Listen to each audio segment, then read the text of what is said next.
I'd like to reflect on this issue of flying and climate change as it relates to us music researchers, and particularly those of us with academic positions. On the whole, we researchers do an awful lot of flying as part of our jobs.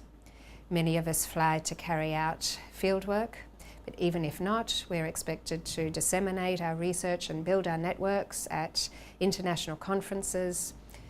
We might be invited to give keynotes abroad, which is an important indicator of success and esteem.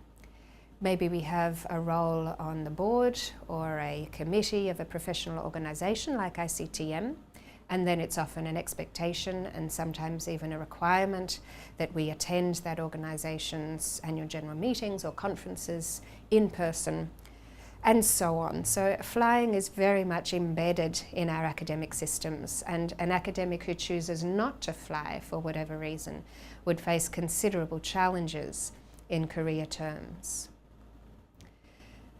But this academic flying, as it's called, is coming under scrutiny from some communities of scholars.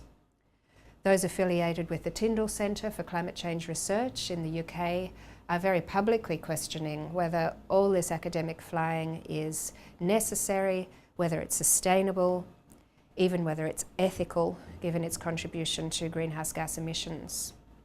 And there are other academic institutions like the University of California, Santa Barbara, that have shown considerable leadership in exploring and trialling alternatives to flying, particularly in the context of academic conferences. And later this session, Aaron will share with you some more about those. In addition to these various shifts that are afoot at the level of institutions, there are also academics taking individual action, whether that's through activism or by setting a public example by choosing to limit their own flying. Kevin Anderson, who's Professor of Energy and Climate Change at the University of Manchester and a leading climate change researcher, hasn't flown for many years because, he says, and I quote, "What I do is not sufficiently important to justify the emissions, which, in my view," he goes on to say, "is the case for almost all academics." Peter Kalmus, who's an early career researcher at NASA in California, has written about his efforts to stop flying entirely. And Park Wild, who's an associate professor at Tufts in the United States, has instigated a public petition, now with nearly 1,000 signatures, which calls on universities and academic professional associations to be leaders in reducing flying. And there are many further examples of individual academics taking personal action in relation to academic flying.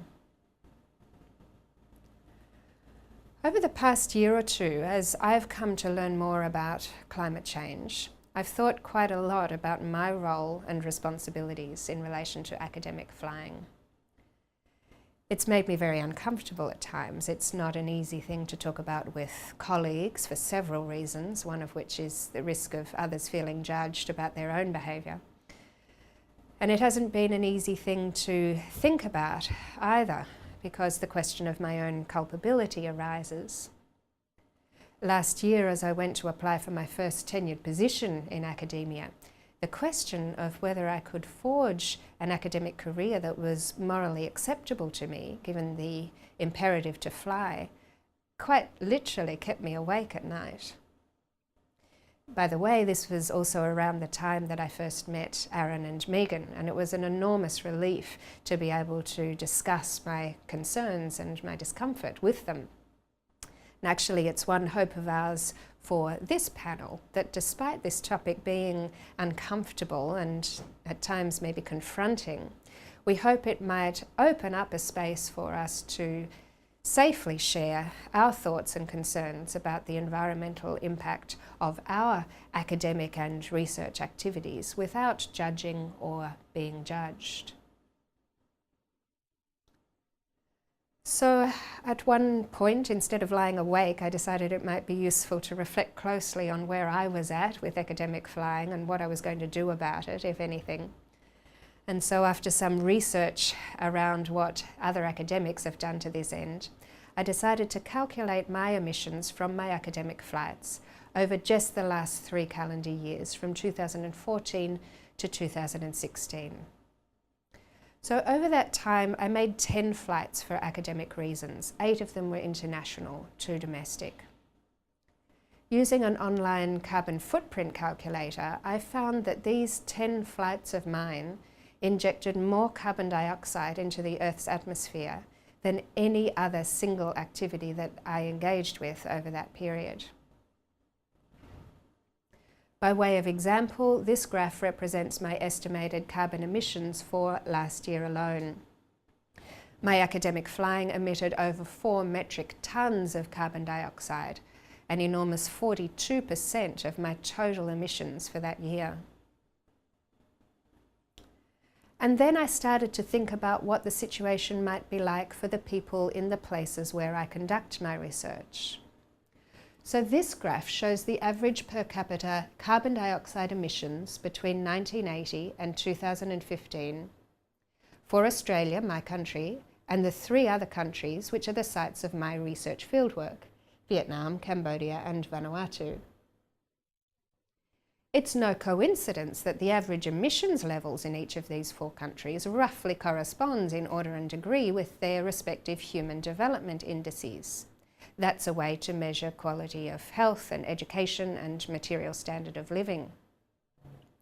And that's because Australians like me and people from other developed countries have on average considerably more money at our disposal than people from Vietnam and Vanuatu and Cambodia. And we're also more likely to expend our privilege on carbon emitting activities like flying. Flying is a matter of privilege. My academic flying alone in each of the last 3 calendar years emitted more carbon dioxide than the average citizen of Cambodia. And as you can see from this graph, the difference is by an order of magnitude. Last year, my academic flying alone emitted nearly 14 times the total annual emissions of an average citizen of Cambodia, where I was conducting my research fieldwork that year. I find this situation particularly untenable given the topic of much of my research, which is music endangerment and music sustainability. This year, I'm leading a research project that explores the relationship between cultural sustainability and social justice in Vanuatu. One issue of social justice that's threatening the future of musical and cultural practices in Vanuatu is climate change. A couple of years ago, Cyclone Pam devastated parts of Vanuatu, and as the climate warms, such extreme weather events are set to increase in frequency and magnitude, and that places the people of Vanuatu and their cultural heritage at risk. Sea level rise, coastal erosion, ocean acidification, all these are further consequences of climate change, and they all present further risks to the people and culture of Vanuatu. But by my flying to Vanuatu to research how climate change threatens the sustainability of local cultural practices, I'm acutely aware that I'm contributing to the very problem that my research seeks to understand and ultimately help mitigate. And this comes to the crux of the issue for me.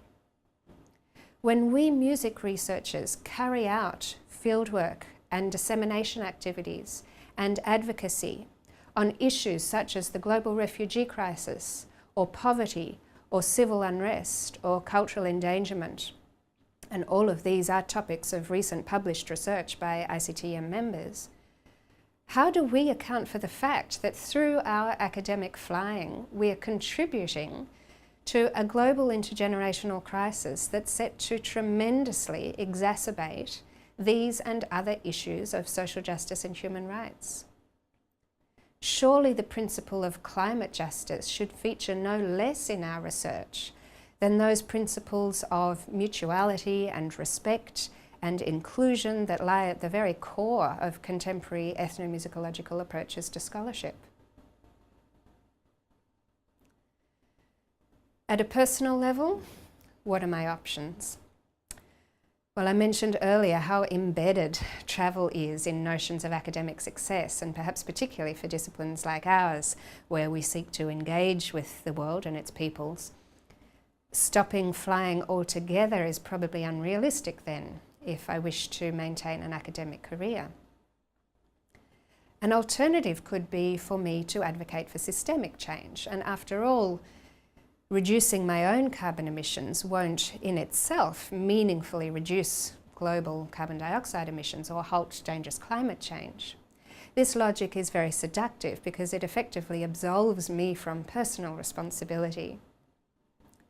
But to me, advocacy without some level of personal action seems to fall somewhere between the insincere and the hypocritical. And so at this stage, I feel that the most ethically defensible course of action for me to take is probably to seek to reduce my own academic flying to the extent that permits me to meet the requirements of an academic career while simultaneously advocating for systemic change. And I've drafted a plan for how I'll go about this.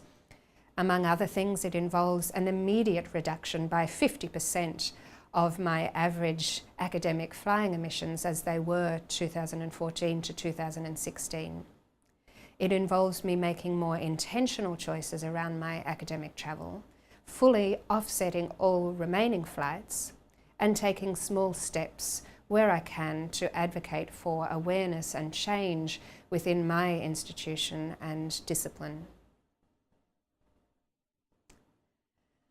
In closing then, as an early career researcher, I do find it frustrating that the notion of a highly academically successful career and a highly environmentally ethical career seems contradictory.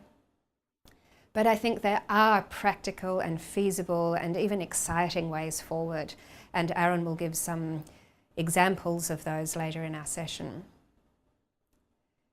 If we individuals and our institutions and our professional organisations like ICTM collectively commit to supporting systemic change, I think then that together we'll be able to realise a new approach to music research that takes into account the bigger picture, that's cognizant of all levels, from the musicians and local communities with whom we're working on a day-to-day basis, right through to this whole earth on which we humans make music. And for the future of our discipline and for the future of our planet, that would be thrilling.